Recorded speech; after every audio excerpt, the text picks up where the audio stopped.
Ito na kami, approaching na kami sa island na pangalawang island na pupuntahan namin, ang Tanduayan Island.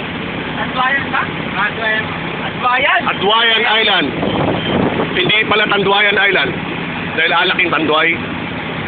Ayan, papalapit na po kami. Ito pa rin po ang inyong lingkod. Kami pa rin po. Ayan po.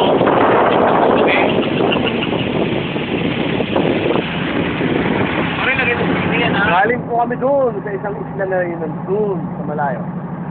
Kabila lang ito nung pinuntahan. Kabila lang ng pinunta namin na lagoon.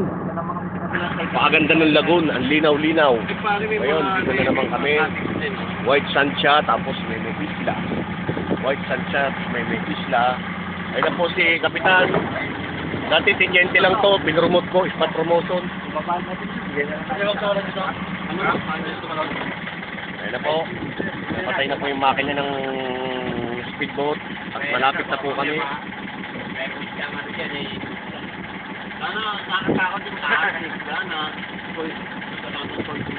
Yung po, may mga babaeng naliligo, mga foreigner.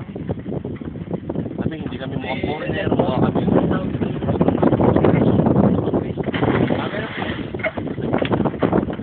Stonefish dyan. Meron daw stonefish dito. Makatapak ng stonefish. Delikado. Po, approaching na po kami. Pwede na hindi bumaba ron. Pwede na hindi bumaba. Dito na lang kami. Okay. Dito na lang tayo.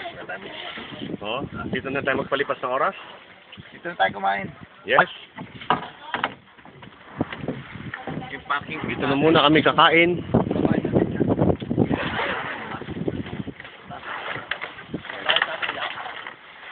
Akin na lang. Pagsigarin na lang ni Kapitan. Yan. Mamaya-maya po, Di ba, medyo? gagawin natin.